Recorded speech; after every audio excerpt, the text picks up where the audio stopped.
Hey, how you doing? This is John. Welcome to John's Long Box. Today we're looking at a board game called Western Legends. This is the Anti-Up expansion. And this sprawling nonsense is the board. So this is actually a playmat. This is a neoprene playmat. This is one of the player boards. Look at this. So this is the base game right here. This is an expansion board. This is the gambling board. This is the train board.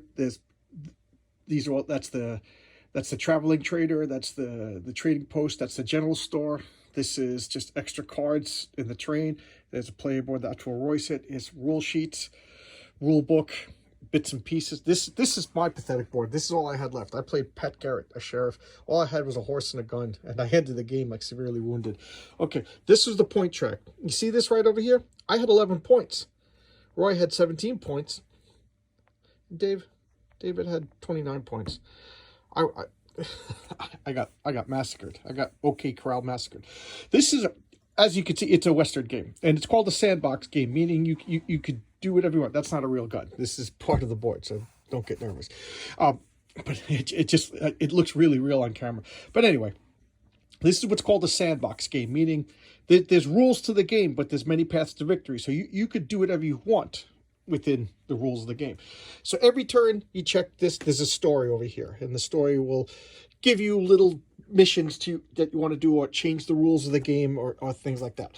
But look, so here's marshal track. So every time you do like arrest somebody or take out a bandit, you go up on the marshal track. This is the wanted track. Every time you do evil things, you go up on the wanted track. That's the gambling track. So you can't be on the wanted track and the marshal track. It's one or the other.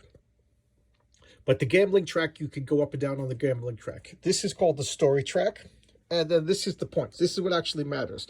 So these will give you short-term bonuses and then long-term points. These are the long-term points. So, and then you could go around, like if you go to the mine over here and mine for these cool little gold nuggets, and then you carry them to the bank and cash them in, you get money and points.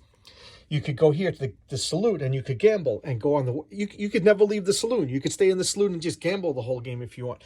You could go over here and get cattle and bring it to the back and forth, pick up and deliver back and forth and travel. Or you could steal his cattle and go over there and sell it to that guy, the different ranch, and go on the wanted track. These are 3D printed mountains. I didn't print them. I bought them on Etsy. This is the traveling guy who goes around and sells things. These are various cards and chips and tokens. And this is a whole nother town. And then this is the frontier. And then again, this is for gambling. It is so much fun. I got to say, we were laughing. It was me and two other guys. We got a pizza. We had some beer and sodas. And we just pretended we were cowboys. We put a Pandora cowboy station on and listened to old, Marty Robbins and things like that. And it was just a blast. Oh, my friend David, he was James Bloody Arm Beckworth. And these are all historical people. I was Pat Garrett. I was a marshal. And I forget who, Roy. Oh, Roy was Kit Carson. And if you want, you could be the Dark Knight. So there, I'll make it comic book related. This is a promo card. And, the Dark Knight is the only, non-historical characters. But look at all of these characters that you could be. And then all the characters have this deck of missions that you could go to that are specific for each character based on their historical deeds. So this was my character. On your turn, at the beginning of the game, you get money, you get poker cards. So I might as well show one of these poker cards. So these cards are multi-purpose. So when another player attacks you, you play one card. And the higher card wins the fight. And of course, it's modified by whatever. This is a basic gun, so it didn't have any modifiers or powers on your card, or your player card. So it's not that complicated. You play a card, higher card wins. And, based on what you're doing. Were you arresting? Were you robbing? Were you just dueling? And then some of the cards will have powers. Like this card played in a game of poker. So this card will break the rules if you're playing poker. And another card may break the rules when you're traveling. Okay, this is a reaction. So this means you play it after something, when you gain any number of marshal points. So if you get a point, you play this card, and it doubles your points. So, and you normally have 5 cards, but as you get wounded, you have less and less cards. And I spent most of the game, I was just beat up. I was just beat up. Why? Because I'm terrible at push your luck. This is called the risk dice. You can get extra things. So I forgot to buy a horse right away. I should have bought a horse right away. And movement is key. You want to get where you want to go. So I was just like, I want to roll this for extra movement. And every time you get a blood drop, you take a damage. So I was rolling this and this every time I rolled the dice. I was just out of my mind. So if you bought the base game, they called it the prospector strategy. You just go to this. Whenever you go to the prospecting you could spend 3 actions a turn mining gold. So there's 1 gold nugget. That's nothing. That's only 1 out of 6 times. And then there's 2 gold nuggets. And then I got money and I got to roll again. I got money and roll again, and nothing. So I got 2 out of 3 actions. I got gold, and then I just go here, boom, drop them off. That's 2 points on this track, and $40. I just go back and forth, and unless somebody attacks me, I win the game really quick. So they came up with a fix to that. And what is the fix to that? These cards. These cards, it tells you just put 2 gold on every gold mine, and then you put gold on the track. And when somebody hits the track, you fire off one of these cards. And this refreshes the gold, and it breaks it stops the gold mine. And I think it's just that was the only thing that got me. If somebody I didn't bring it up, and I didn't use it because I want to go out and I always got to play the white hat. I always got to play the good guy, and look how good it rewarded me. 11 to 29. Oh man, I did bad. And then out here is the frontier. You can explore these tokens. Out here is like what all the outlaws all assemble, and sometimes like a big army of bad guys will come out. This is Pharaoh. You actually learned how to play. They say, I'll take their word for it. I'm not an expert. I grew up watching Hollywood Old West with my dad.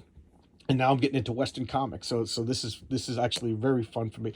But apparently, the big game in the Cowboy West was Faro, not poker. Poker is a Hollywood invention, according to these guys' rules, the flavor text. So I'll believe them. And this explains Faro, which the first time I read the rules, I'm like, this doesn't make any sense. Oh, one more thing I got to explain. At the beginning of every turn, the train goes to different train stations. You could rob the train. You could rob the bank. These are little bandit stations. These are where bandits pop up. You could go to the traveling salesman. And every time you go to the traveling salesman, you draw a card that tells you where he goes next. Like I said, you could be a cattle guy. That's the general store. You could buy stuff. You could go to you could go to the dance hall and spend money and get points. Picking up chicks. That's another general store. There's 3 general. Here's another saloon where you could gamble. It's got all the cowboy tropes. And like I said, there's a million different characters that you could play. So, next time I'm going to be Bass Reeves and just murder everybody, or at least the bad guys. And this was an expansion to hold the cards, but it's kind of redundant now because we got the playmat. It's got spaces for all the cards. So I don't know. Maybe I'll just put them up there. And these poker chips are dynamite. These are all the cards that you could buy. So well, at the beginning of the game, there's a randomizer that tells you what's for sale. So not everything is available every game. So your strategy is going to change based on what's played. Just so much stuff. And at the end of the game, there's a bag. You see that bag? That bag's got what's called legendary tokens in it. It's between 0 and 4 points, and you can have 3 of tokens. So once you got 3 tokens, every time you get one, you just fish and you want to upgrade to a higher point. So I just assume that everybody has 9 points of legendary. So the game ends, like you put this little timer. Either a short game is 10 points, 15 points, 20 points, or 25 points. And it does, this is probably like an hour difference between spots. So you could play like an hour, 2 hours, or 3 hours, I would say. Rule of thumb. And then when somebody hits this, it triggers the end game. That's the end of the round, and whoever has the most points wins. And again, how do you get points? There's so many different ways to get points. It's just so much fun. Come on over and play, guys. I just played, and I'm, just to paraphrase Mel Brooks, I just played and I want to play again. But I really enjoyed it. We're setting up we're probably going to play like a 6-player game of this on Saturday. All right, here's a look of more games that I never get to show people because I always sit there, so you're always facing the other way when I do my videos from this table. There's my Aragon and Saruman staff. All right, back to this. So I'll be going back to a video a day. I just took a few days off because of, just being lazy with my wife. But there you go. This is Western Legends. This is everything. This is everything that you could get for this game. All the deluxe bits, all the expansions, the neoprene mat, which incorporates all the boards, because I'm a lunatic that way. All right, so I can't recommend. This game is fun. If I will say this, if you're a super serious hardcore strategy guy, this game might irk you, because it's a lot of luck. There's a lot of swingy. There could be like gang ups, like me and another player. We totally teamed up against Red because he was an evil jerk who's just murdering everybody, and that's just the way it is. He was at 18 points, and he was in danger of. We knew he was going to get 2 points. We knew he was going to trigger the game, and we had to go after him. He fought us both off because he's a murdering evil owl hoot. It was funny because we were all trying to talk like old-fashioned when we were playing the game, and we all watched Deadwood, and we kept the swear words to a minimum.